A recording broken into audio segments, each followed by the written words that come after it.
The great webbed wings flapped once, twice, then suddenly, dragon and rider rose high into the heavens. With each beat, miles fell away. Coriolstrass flew effortlessly along, and Ronan could feel the giant's blood race. Although he spent much of his time in the guise of Crassus, the dragon clearly felt at home in the air. Cold air assailed Ronan's head, making the wizard wish he had at least been given the opportunity to change into his robes and travel cloak. He reached back, trying to draw his coat up, and discovered his garment now had a hood. Glancing down, Ronan found that he did indeed wear the dark blue travel cloak and robes over his shirt and pants. Without so much as a word, his companion had transformed his clothing into something more suitable. The hood drawn over his head, Ronan contemplated what lay ahead. What could distress the Lord of Time so much? The threat sounded both immediate and catastrophic, and surely much more than a mortal wizard could handle. Yet, Coriolstrass had turned to him. Ronan hoped he would prove worthy, not only for the dragon's sake, but for the lives of the wizard's growing family. Impossible as it seemed, somewhere along the way, Ronan fell asleep. Despite that, even then he did not tumble from his seat to certain death. Coriolstrass certainly had something to do with that, although, to all appearances, the dragon appeared to be flying blithely along. The sun had nearly set. Ronan was about to ask his companion if he intended to flight through the night when Coriolstrass began to descend. Peering down, the wizard at first sighted only water, surely the great sea. He did not recall red dragons being very aquatic. Did Coriolstrass intend to land like a duck upon the water? A moment later, his question was answered, as an ominous rock appeared in the distance. No, not a rock, but an island almost entirely bare of vegetation.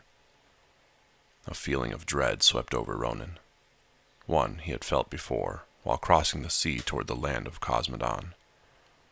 Then it had been with dwarf and griffin riders, and the island they had flown over was Tol Barad, an accursed place overrun early on by the orcs. The island's inhabitants had been slaughtered, their home ravaged, and the wizard's highly attuned senses had felt their spirits crying out for vengeance. Now he experienced the same kind of horrific, mournful cries again. Ronan shouted to the dragon, but either the wind swept away his voice, or Coriolstrass chose not to hear him. The leathery wings adjusted, slowing their descent to a gentle decline. They came to a halt atop a promontory overlooking a series of shadowed, ruined structures. Too small for a city, Ronan assumed them to have once been a fort, or perhaps even a walled estate. In either case, the buildings cast an ominous image that only reinforced the wizard's concerns. "How soon will we be moving along?" he asked Coriolstrass, still hoping that the dragon only intended to rest a moment before moving to Kalimdor. "Not until sunrise. We must pass near the maelstrom to reach Kalimdor, and we will need our full wits and strength about us for that. This is the only island I have seen for some time." "What's it called?" "That knowledge is not mine." Coriolstrass settled down, allowing Ronan to dismount. The wizard stepped just far enough from his companion to catch one last glimpse of the ruins before darkness enveloped them. "Something tragic happened here," Coriolstrass suddenly commented. "You sense it too?" "Yes. But what it was I cannot say. Still, we should be secure up here, and I have no intention of transforming." That comforted Ronan some, but even still, he chose to remain as near to the dragon as possible. Despite a reputation for recklessness, the wizard was no fool. Nothing would entice him down into those ruins. His gargantuan comrade almost immediately went to sleep, leaving a much more wound-up Ronan to stare at the night sky. Varisa's image filled his thoughts. The twins were due shortly, and he hoped that he would not miss their coming because of this journey. Birth was a magic unto itself, one that Ronan could never master. Thinking of his family eased the mage's tensions, and before he knew it, he drifted off to slumber. There, Verisa and the as yet unborn twins continued to keep him in loving company, even though the children were never quite defined as male or female. Verisa faded into the background, leaving Ronan with the twins. They called to him, beseeched him to come to them. In his dreams, Ronan began running over a countryside, the children ever more distant shapes on the horizon. What started as a game became a hunt. The once happy calls turned fearful. Ronan's children needed him, but first he had to find them, and quickly. "Papa, Papa," came their voices. "Where are you? Where are you?" The wizard pushed through a tangle of branches that only seemed to tangle more the harder he pushed. At last he broke through, only to find a towering castle. And from above, the children called again. He saw their distant shapes reaching out to him. Ronan cast a spell to make him rise up into the air, but as he did, the castle grew to match his efforts. Frustrated, he wheeled himself up faster. "Papa, Papa," called the voices, now somewhat distorted by the wind. At last he neared the tower window where the two waited, their arms stretched, trying to cut the distance between Ronan and them. His fingers came within a few scant inches of theirs. Then suddenly, a huge form barreled into the castle, shaking it to its very base, and sending both Ronan and his children tumbling earthward.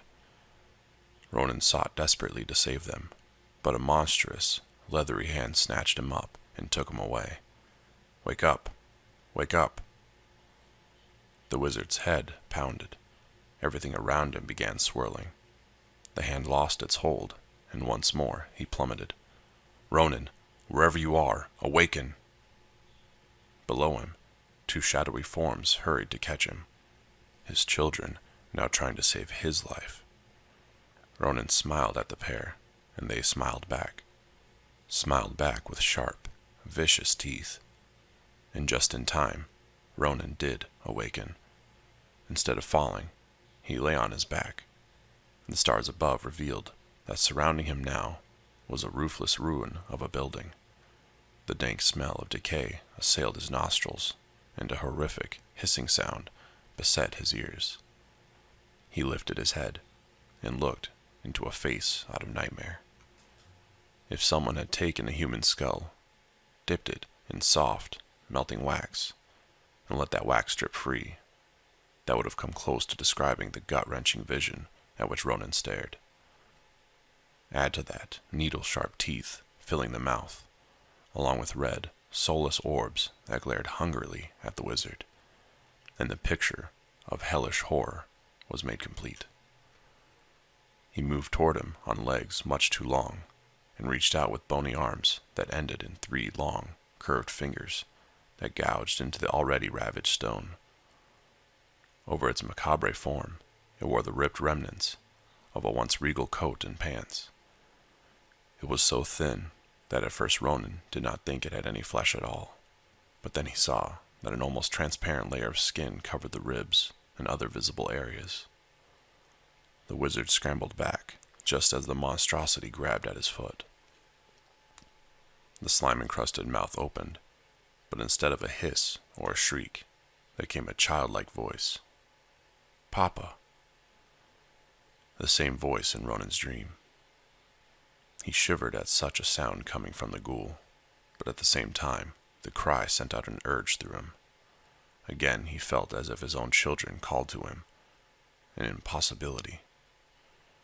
An earth-shaking roar suddenly filled the ruined building, eradicating any urge to fling himself into the deadly talons of the fiend. Ronan pointed at the creature, muttering. A ring of fire burst to life around it. Now, the pale monstrosity shrieked. It rose as high as its angly limbs would enable it to. trying to climb over the flames. "Ronan," Coriolstrasz shouted from without. "Where are you?" "Here, in here. A place no longer with a roof." As the mage replied, the gaunt creature suddenly leapt through the fire, flames licking its body in half a dozen places. It opened its maw far wider than it should have been possible, wide enough to engulf Ronan's head. Before the wizard could cast another spell, a huge shadow blotted out the stars, and a great paw caught the ghoulish beast square. With another shriek, the still burning horror flew across the chamber, crashing to a wall with such force that the stones caved in around it. A breath of dragonfire finished what Ronan's spell had begun. The stench almost overwhelmed the wizard. Holding one sleeve over his nose and mouth, he watched as Coriolstrasz alighted. What was that thing? Ronan managed to gasp out. Even in the dark, he could sense the Leviathan's disgust. I believe it was once one of those who called this home. Ronan eyed the charred form. That was once human. How could that be? You have seen the horrors unleashed by the undead scourge during the struggle against the Burning Legion. You need not ask. Is this their work? Coriolstrasz exhaled. Clearly, he had been as disturbed as Ronan by this encounter. No, this is much older, and even more unholy an act than the Lich King ever perpetrated. Crass. Coriolstrasz. It entered my dreams, manipulated them. Yes, the others sought to do the same with me. Others. Ronan glanced around, another spell already forming on his lips. He felt certain that the ruins swarmed with the fiends. We are safe, for the time being. Several are now less than what remains of yours, and the rest have scattered into every crevice and gap in these ruins. I believe there are catacombs below, and that they slumber there when not hunting victims. We can't stay here. No, agreed the dragon. We cannot. We must move on to Kalimdor. He lowered himself so that Ronan could climb aboard, then immediately flapped his wings. The pair rose into the dark sky. When we have succeeded with our mission, I will return here and end this abomination, Coriolstrasz declared. In a softer tone, he added, There are already too many abominations in this world. Ronan did not answer him, instead taking one last glance down. It might have been a trick of his eyes, but he thought he saw more of the ghouls emerging now that the dragon had left. In fact, it seemed to him that they gathered by the dozens, all of them looking up hungrily at the wizard. He tore his gaze away, actually happy to be on the journey to Kalimdor. Surely after a night such as this, whatever awaited the pair could hardly be worse. Surely. Chapter 3. Coriolstrasz reached the shores of Kalimdor late in the day. He and Ronan paused only to eat, the dragon imbibing in fare away from the wizard's sight, and then set off again for the vast mountain chain that covered much of the western regions of the land. Coriolstrasz flew with more and more urgency as they neared their goal. He had not told Ronan that every now and then he attempted to contact Nozdormu, attempted and failed. Soon, however, that would not matter, for they would know firsthand what had so distressed the aspect of time. The dragon nodded. It was the final landmark before their destination. He had not seen it at the same time as his rider. He would have nonetheless sensed the wrongness in every fabric of reality, and that meant something terrible indeed awaited them. Despite that certainty, the Leviathan only picked up his pace. There was no other choice.